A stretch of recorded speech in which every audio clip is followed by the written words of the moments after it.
I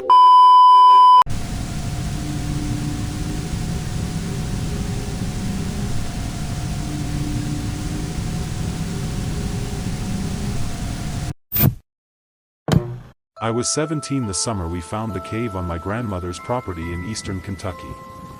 I have never told this story to anyone. Not my wife. Not a therapist. Nobody. Sealing the cave after Grandma Edith passed should have helped, but it did not. What Chester and I saw down there has never let go of me. I was what you'd call the nerdy kid back then. Thick glasses, skinny as a rail, the type who spent lunch periods in the library. Every summer my parents shipped me off to Grandma Edith's farmhouse in the foothills of the Appalachians, figuring the mountain air would be good for me. The house was everything a city kid like me thought was cool about the country. High ceilings, creaky wooden floors, wraparound porches, and dense forest in every direction. The nearest neighbor was Chester's family, and their place was nearly a mile down the dirt road. Past that, nothing but trees and hollers until you reached the county highway. Chester was a year younger than me, and he was everything I wasn't. He could fix engines, hunt, fish, and navigate the woods like he'd been born to it. Where I was pale and awkward, Chester was sun-darkened and confident. Where I worried about everything, Chester just did things. We'd become friends the summer before, mostly because we were the only kids for miles, and boredom breaks down barriers. He taught me to shoot his BB gun and which berries were safe to eat.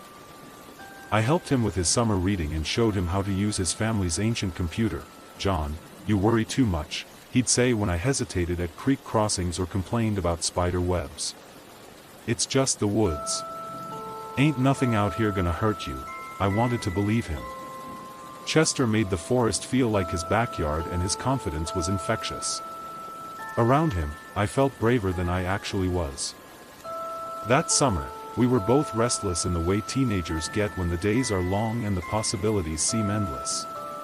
We'd already built a rope swing over the creek, explored every deer trail, even tried to build a treehouse that collapsed before we got the roof on. We needed something new. Something bigger. We just had no idea what we were about to find. We found it in the third week of July, during a brutal heat wave that made the air shimmer and even drove the birds into shade. Chester and I were wandering the property, desperate for something to break the monotony. "Man, there's got to be something we ain't explored yet," Chester said, wiping sweat from his forehead. We were on the ridge at the back of Grandma's land, where the trees were thick and the underbrush hadn't been touched in decades. "Maybe the creek again," I suggested, though we'd been there twice already that week. "Nah, that's boring. We need something new." Chester stopped and pointed. "What's that?" I squinted. Through the foliage I saw a darker shadow, something that didn't fit the natural pattern of trunks and branches. I squinted where he was pointing. Through the dense foliage, I could make out what looked like a darker shadow among the trees, something that didn't quite fit the natural pattern of trunks and branches. We shoved through brush, scratched by thorns and wrapped in spider webs. Chester led the way, while I followed and complained about the bugs. "Quit whining," he called. "You want to find something cool or not?" In the hillside we found a depression about 15 feet across, and at its center the mouth of a cave, half covered by a rusted iron grate. Time and weather had rusted most of it away, leaving gaps just big enough for nosy teenagers to squeeze through. "Holy crap," Chester breathed, the first time I'd ever heard him sound impressed. "John, look at this." I crept closer. The opening vanished into blackness, a cool breeze drifting out with the smell of damp earth and something I couldn't place. "Think it's an old mine?" I asked. Chester shook his head. "Nah. Wrong kind of rock. Limestone country. It's a cave. A real cave." He was already kneeling at the gap, peering into the dark. "We should tell my grandmother," I said. "She'd just tell us to stay away." He grinned, the kind of grin that meant trouble. "Come on, just a quick look. We don't have lights, my phone does." I wanted to argue, but Chester was already squeezing through the gap. His movement echoed strangely inside. "Chester, wait up," I called. Being alone outside seemed worse than following. Just for a minute, his voice came back, muffled and strange. Just to see what's here, I slipped through after him, scraping my shoulder on the rusted metal. The passage opened immediately into a chamber 10 feet high and twice as wide. Chester's phone light swept over smooth limestone carved by water through the ages. "This is so cool," Chester whispered, and his voice echoed back at us from deeper in the cave. The floor was mostly level, covered with a layer of dirt and small rocks that crunched under our feet. Chester played his light ahead, revealing that the cave continued back into the hillside much further than either of us had expected. "Okay, we looked," I said. "Now let's go back and get real flashlights if we want to explore." But Chester was already moving deeper, his phone light bobbing as he walked. "Chester, just a little further," he called back. "I want to see how far it goes." I followed. The alternative was standing alone in the cave mouth, and that wasn't happening. We made it 50 feet before Chester's phone died. The darkness swallowed us whole, the kind you never get in a city.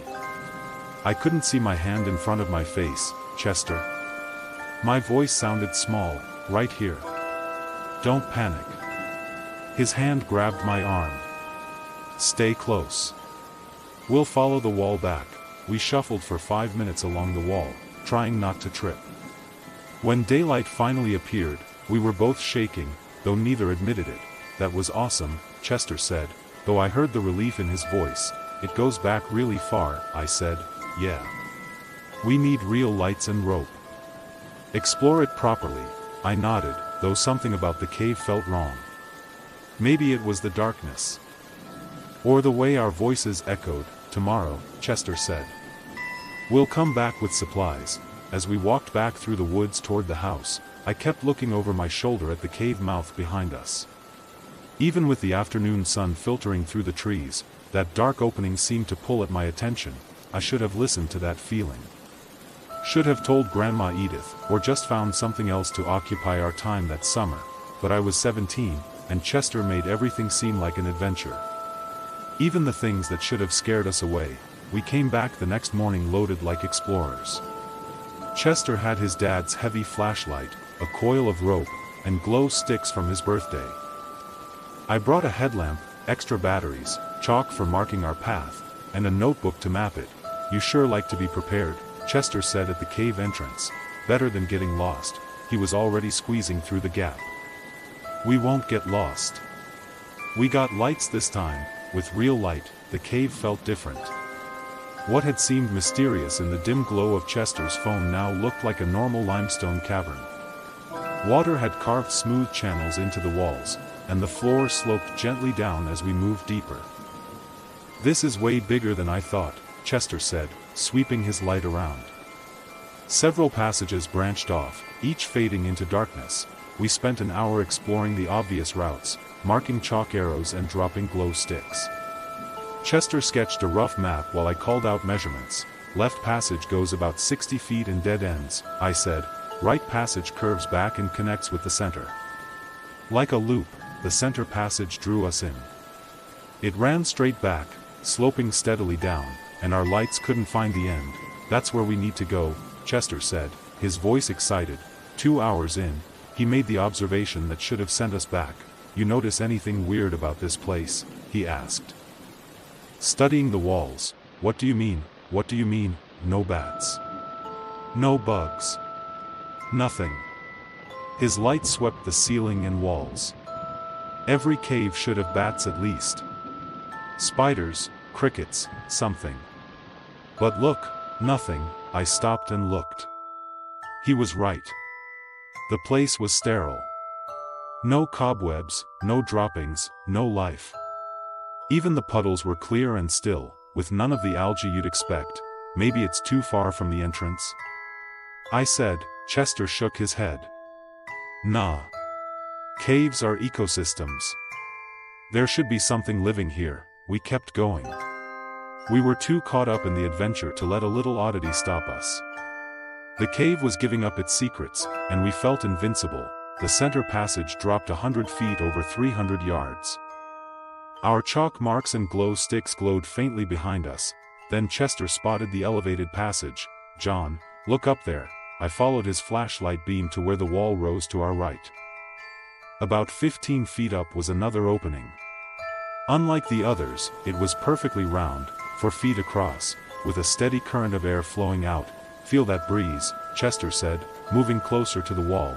I felt it. Cool, mossy, damp, but with something else underneath. "Something I couldn't place." "We can't reach it," I said, "not today." "But with a ladder. Or rope." He was already planning our next trip. I stared at the dark hole, uneasy. The air was too cold, carrying scents that didn't belong in limestone. "I think we should head back," I said. "We've been down here a while." Chester checked his phone. "Yeah. Past lunch. Your grandma's probably wondering." We followed our chalk arrows and glow sticks back to the surface. Faster this time. Sunlight hit like a flood, and I had to squint against it. "Tomorrow we bring a ladder," Chester said. "Maybe we should tell someone where we're going," I suggested. "In case something happens." He gave me that look again, the one that said I worried too much. "Nothing's gonna happen. It's just a cave." But as we walked back through the woods, I kept thinking about that opening and the air flowing from it. The scent felt familiar, like something half-remembered from a dream. That night, I dreamed of deep places and moving air, and woke with the taste of moss in my mouth. Chester showed up the next morning with his dad's aluminum stepladder strapped to the four-wheeler. Grinning like he had solved everything. "Borrowed it while Dad was at work," he said, wrestling it off. He won't miss it for a few hours. The ladder was heavier than it looked, and hauling it through the woods was an expedition in itself. We stopped every 50 yards to rest and untangle it from branches. By the time we reached the cave, we were both sweating. "This better be worth it," I muttered, helping him force it through the grate. "Trust me. It will." Getting the ladder down the sloping passage was another challenge. It was awkward in the tight space, and my headlamp cast confusing shadows. But Chester was determined, and we finally got it against the wall. "Hold it steady," he said, climbing. I braced it while his light swept the opening above. At the top he went quiet. "What do you see?" I called. "It goes back a long way," he said, muffled. He climbed down and we switched places. The ladder felt shaky under me, but I reached the opening. His flashlight had shown the tunnel stretching back, but what struck me was the sound: water. Dripping, echoing as if from a much larger space. "You hear that?" I called. "Yeah. Sounds like water." "A lot of it." I climbed down and we stared at each other in the glow of our lights. "Underground river?" I said, "or a lake?" Only one way to find out. The elevated passage was more open than I expected. We could walk upright, the walls smooth limestone worn by water.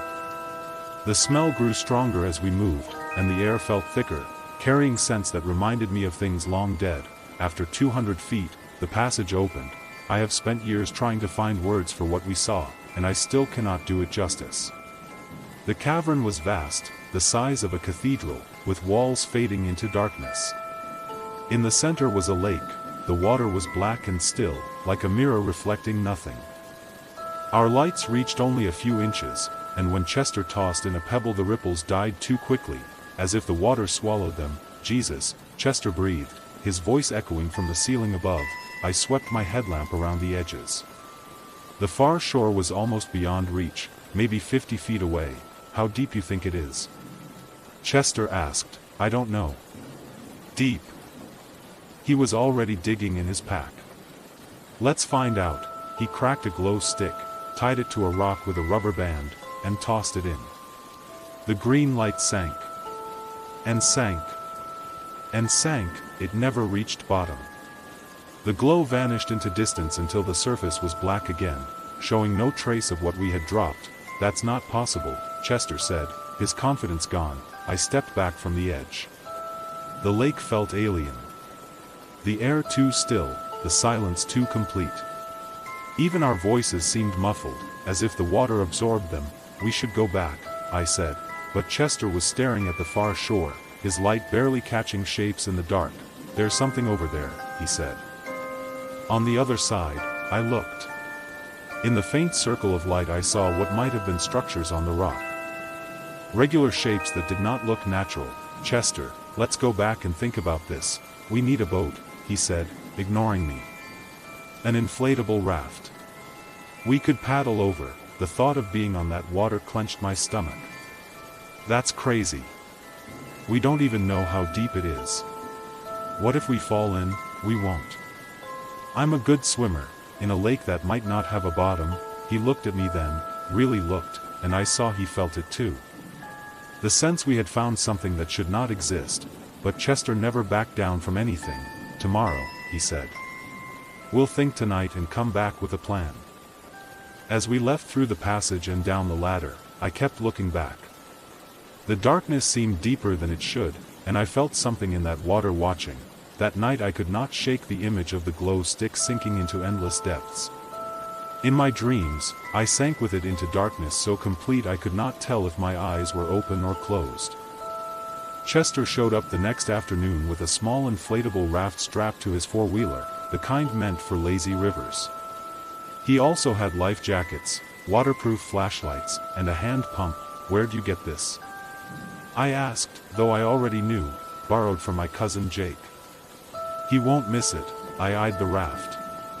It was 6 feet long, built for calm water, not underground lakes. Chester, I don't think that's going to work. It'll be fine.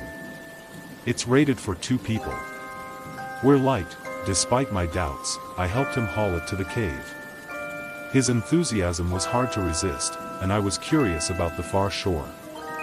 But the image of that glow stick sinking into black water never left my mind. Launching took longer than we expected. The rocky shore wasn't ideal, and we had to clear stones for a spot. The whole time I was aware of the water beside us, still as obsidian and reflecting our lights. You sure about this? I asked. It's just water. Worst case, we get wet, but it wasn't just water, and we both knew it. The lake felt wrong. No lapping at the shore, no movement at all. Even when disturbed, the ripples died too fast, as if the water was heavier than it looked. Chester climbed in first with a flashlight.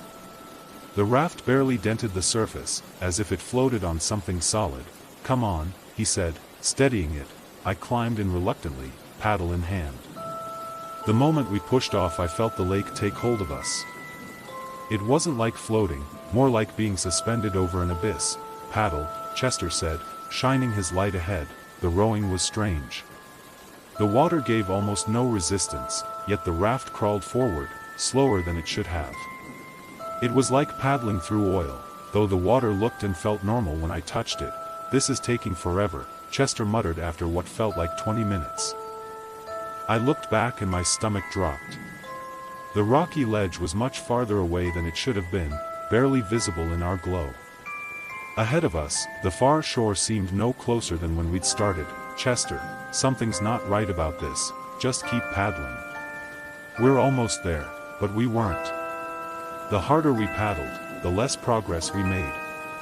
The far shore stayed distant while the shore behind us kept receding.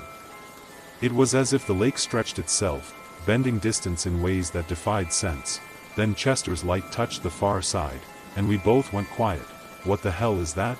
He whispered. I don't know. But I don't like it. The structure was 30 feet across, ringed with strange stone pillars. The rock was darker than limestone, smooth and almost metallic. Carved channels ran toward the water, and in the center stood something like an altar, though it was built for no human shape I could imagine. We need to get closer, Chester said, but without his usual confidence. No. We need to go back. Now, I turned the raft, but he grabbed my arm. Wait. Look at the water. I followed his gaze. The water glowed faintly, as if light rose from something far below. The glow was subtle but unmistakable. The surface shifted, a slow bulge rising as though some unseen current was pushing up from the depths. There's something down there, Chester said. Something big. Then our gear failed.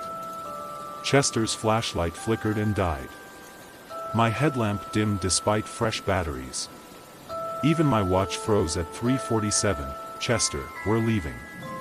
Now, I said, cracking a glow stick. He didn't argue.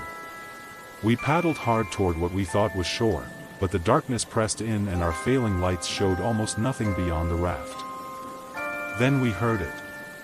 A sound from beneath us, deep and resonant, like rock and metal groaning under pressure.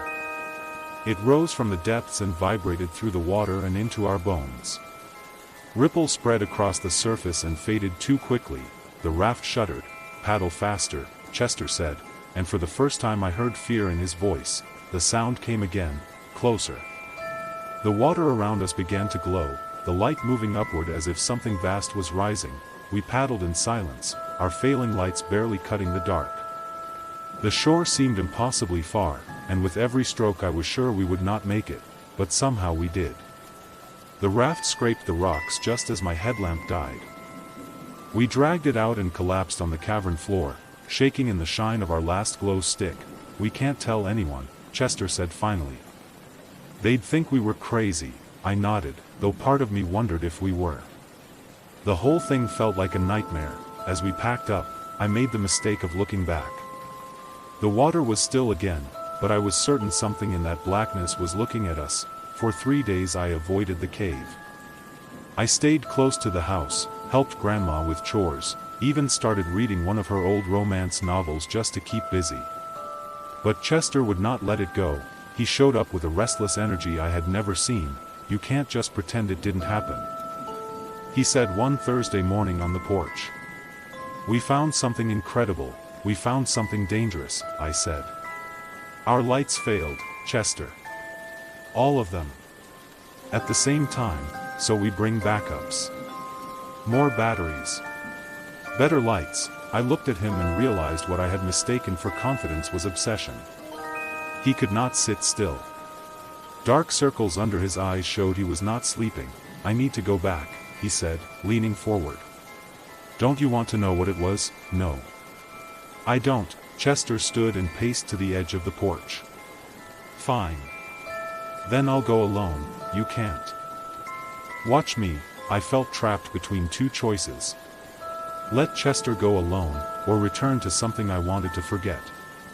The thought of him down there by himself was worse than my fear. "If I go with you," I said, "we go at dawn. We bring extra everything. And at the first sign of trouble, we leave. No arguments." Chester grinned, hollow. "Deal." That afternoon we gathered supplies. Chester had found a larger raft, more stable than the first. Borrowed from my sister's boyfriend. We packed flashlights, batteries, glow sticks, rope, even a first aid kit. Looking back, it was an expedition, not an adventure. "One more thing," Chester said as we loaded the four-wheeler.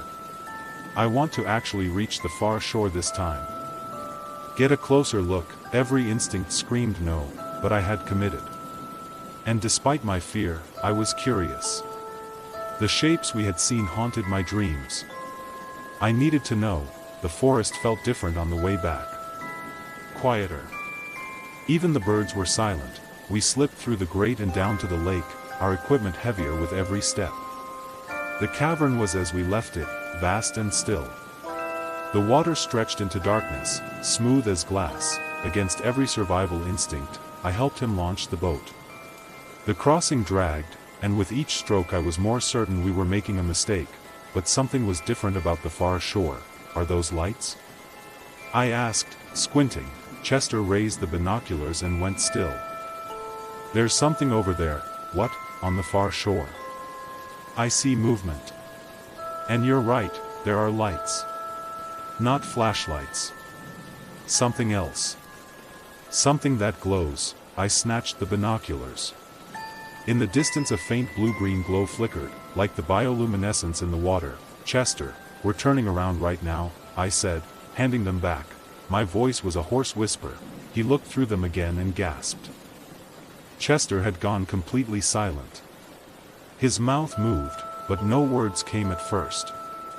Then, in a whisper that grew louder, he began repeating, "It comes out of the water. It goes into the water. It comes out of the water. It goes into the water." I shook him, but he wouldn't stop. His eyes were fixed on the far shore, wide and shining, as though he was watching something emerge that I couldn't yet see. That's when the water around us began to glow. the luminescence rose from the depths like we'd seen before, but this time it was brighter, more intense. And in that growing light, I could see the true scale of what lay beneath the water. It wasn't a lake at all. It wasn't a lake. It went down forever. An eye, a well, a portal, an abyss eternal and bottomless. Vast and deep. Alien light. Forever and ever, I screamed. I know I screamed because my throat was raw afterward, but I couldn't hear the sound over the roar of blood in my ears.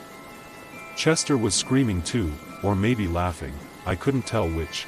The eye blinked. The entire cavern shuddered as something the size of a mountain moved beneath us.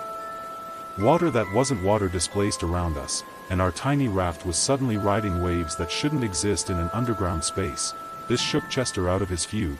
We both dug our paddles into the glowing surface, fighting against currents that felt more like muscle contractions than water flow. As we stumbled out of the boat onto the shore, I made the mistake of looking back. The eye was there, staring up at us through bottomless layers of water that should have blocked any light. And in that ancient gaze, I saw recognition. It saw us. It saw into us and through us. Something in Chester's mind shattered. I could see it in his eyes. I grabbed him and dragged him down the tunnel. We abandoned the raft and ran for the passage, leaving our carefully gathered equipment scattered on the cavern floor. Up through the elevated passage, down the ladder we didn't even bother to retrieve, through the cave system toward the blessed light of day. We burst from the cave into afternoon sunlight that felt impossibly bright and clean. Chester collapsed immediately, retching onto the forest floor. I managed to stay upright long enough to drag him away from the cave entrance before my own legs gave out. Chester was never the same after that day. His laugh, the easy confidence that used to pull me along into trouble, all of it vanished. He hardly spoke, and when he did it was whispers about water and eyes that never stopped watching. Before the summer was over his parents sent him away to a hospital in the big city, someplace special, they said, though they never used the word I knew they meant. I never saw him again. At first I thought he'd come back the next summer, that we'd pick up where we left off like nothing had happened, but his absence became permanent, a hollow space I couldn't fill. I carried the weight of it alone, pretending normal life was still possible while the memory pressed against me like the dark water under the hills. That was 10 years ago. I've been in therapy on and off ever since, cycling through doctors who nod sympathetically when I tell them about recurring nightmares of black water and watching eyes. They prescribe medications for anxiety and sleep disorders, but nothing stops the dreams completely. Chester wasn't as lucky. The last I heard, he was living on the streets, talking to things that weren't there and insisting that something was still watching him. When Grandma Edith passed a year ago and left me the house, the first thing I did was hire a contractor to seal the cave entrance with concrete and rebar. I told him it was a safety hazard. I paid him extra to use twice as much concrete as necessary and to never mention the job to anyone. Some doors, once opened, need to be closed forever. Late at night I swear that sometimes I can still hear the sound of water moving far beneath the ground.